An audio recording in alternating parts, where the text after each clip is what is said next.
Welcome to social post. నేను మీ స్వామి. ఈరోజు gold price చూసుకున్నట్లయితే 1,38,000 ఉంది. అలాగే సిల్వర్ రేట్ చూసుకున్నట్లయితే 2,50,000 ఉంది. ఈ సమయంలో గోల్డ్పై ఇన్వెస్ట్ చేస్తే ఎలా ఉంటుంది అనే విషయాల్ని మనం నిహాల్ గారితో అడిగి తెలుసుకుందాం. Hello sir. హలో సార్, ఇప్పుడు గోల్డ్ ప్రైస్ 1,38,000 ఉంది. అలాగే సిల్వర్ రేట్ చూసుకున్నట్లయితే 2,52,000 ఉంది.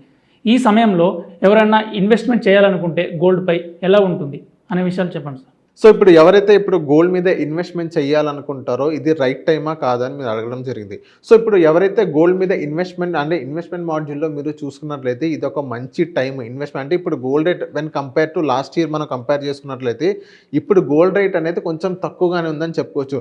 అండ్ నెక్స్ట్ ఇప్పుడు గోల్డ్ ప్రైస్ ఎప్పుడు పెరిగింది అంటే గ్లోబల్ అన్సర్టనిటీస్ వల్ల ఇతర ఏదైనా కారణాల వల్ల గోల్డ్ పెరగాలంటే మంచి ఫీడింగ్ కావాలి.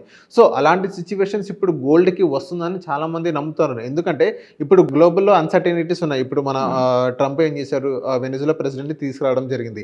ఎందుకు తీసుకొచ్చారు? అక్కడ వెనిజులా దగ్గర హైయెస్ట్ ఆయిల్ రిజర్వ్స్ ఉన్నాయి వాళ్ళ దగ్గర. ఈవెన్ సౌదీ అరేబియా కంటే ఎక్కువ ఆయిల్ రిజర్వ్స్ ఉన్నాయి. సో దానివల్ల కూడా మళ్ళీ గోల్డ్ మళ్ళీ పెరిగే ఛాన్సెస్ ఉందని చాలా మంది అంటారు. అక్కడ గ్లోబల్ అన్సర్టనిటీస్ ఉంది. సో నెక్స్ట్ ట్రంప్ టార్గెట్ అనేది వేరే ఒక దేశం అని చాలా మంది చెప్తున్నారు. సో ఇప్పుడు ఏంటంటే గోల్డ్ పెరగడానికి ఛాన్సెస్ అనేది చాలా హైగా కనిపిస్తుంది. సో ఇంకోటి ఏంటంటే ఎవరైతే ఇప్పుడు గోల్డ్ మీదే నాకు కావాలి, ఇప్పుడు ఇండియన్ ట్రెడిషన్ ఏంటంటే గోల్డ్ మీద ఇన్వెస్ట్మెంట్ చేస్తారు అండ్ రియల్ ఎస్టేట్ మీద ఇన్వెస్ట్మెంట్ చేస్తారు ఎక్కువ శాతం. సో ఇప్పుడు ఎవరైతే గోల్డ్ మీద ఇన్వెస్ట్మెంట్ మాడ్యూల్లో ఒక లాంగ్ టర్మ్ వరకు వాళ్ళు హోల్డ్ చేసుకుంటారు అనే కెపాసిటీ వాళ్ళకి ఉంటే సో ఇప్పుడైతే మంచి టైం అని చెప్పుకోవచ్చు గోల్డ్ మీద ఎవరైతే ఇన్వెస్ట్మెంట్ చేస్తారో. సో ఇప్పుడు నార్మల్గా మీరు ఇన్వెస్ట్మెంట్ మాడ్యూల్లో మీరు చూసుకున్నట్టే ఈటీఎఫ్ అనేది బెస్ట్ ఆప్షన్, లేకపోతే ఎఫ్ఓఎఫ్ ఫండ్ ఆఫ్ ఫండ్స్, అది చాలా ఫండ్ ఆఫ్ ఫండ్స్ ఉన్నాయి.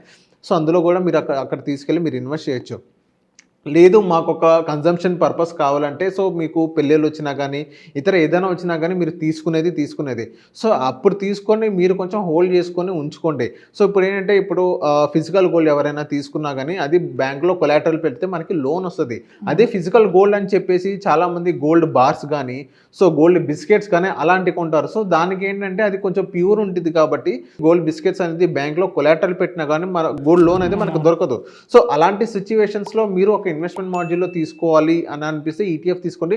లేదు మేము గోల్డ్ని అనుభవించాలి అనే సిచ్యువేషన్లో మీకుంటే సో మీరు ఆబ్వియస్లీ మీరు ఆర్నమెంట్స్ అనేది చేయించుకోండి. ఎండ్ ఆఫ్ ది డే కనుక మనం చూసుకున్నట్లయితే ఏదైతే ఫిజికల్ గోల్డ్ మీరు మళ్ళీ రీసేల్ చేయాలి అనుకుంటే మీరు ఫిజికల్ గోల్డ్ అండ్ ఈటీఎఫ్ మీరు కంపేర్ చేసుకున్నట్లయితే మళ్ళీ రీసేల్ చేయాలంటే ఫిజికల్ గోల్డ్ ఒక 20-30% అనేది మీకు కొంచెం డిప్రిషియేట్ అవుతుంది. ఎందుకంటే సో మీరు నార్మల్గా ఒక గోల్డ్ అనేది అమ్మాలంటే మళ్ళీ రీసేల్ చేయాలంటే దాన్ని కరిగించి సో దాన్ని మళ్ళీ ప్యూరిటీ చెక్ చేస్తారు. అందులో 24 ప్యూర్ గోల్డ్ అయితే అందులో ఉండదు. అందులో ఎంతో కొంత సిల్వర్ కలిసిది, కాపర్ కలిసిది, సో ఎంతో కొంత 22 క్యారెట్లో ఎంతో కొంత కలిసిది. కాబట్టి అందులో దాని ప్యూరిటీ టెస్ట్ చేసిన తర్వాతే గోల్డ్ ఆ రోజు వాల్యూని బట్టి మనకి ఇవ్వడం జరుగుతుంది. లేదు నాకు అలా కాదు, నాకు మొత్తం ప్యూర్ 24 క్యారెట్ ప్యూర్ కావాలంటే మీరు ఈటీఎఫ్ డిజిటల్ రూపంలో మీరు వెళ్ళండి. సో డిజిటల్ రూపంలో మీరు వెళ్ళినట్టయితే గోల్డ్ అనేది మీకు మంచి రిజల్ట్స్ వచ్చేది. ఇంకోటి ఏంటంటే ఇప్పుడు చాలామంది గోల్డ్ తర్వాత సిల్వర్ మీద ఇన్వెస్ట్ చేయాలని అనుకుంటారు. సో లాస్ట్ ఇయర్ సిల్వర్ అనేది రిటర్న్స్ అనేది చాలా మంచిగా ఇచ్చింది. సో ఎవరు ఎక్స్పెక్ట్ చేయలేదు 140-150% అనేది సిల్వర్ అనేది అంత రిటర్న్స్ ఇచ్చింది.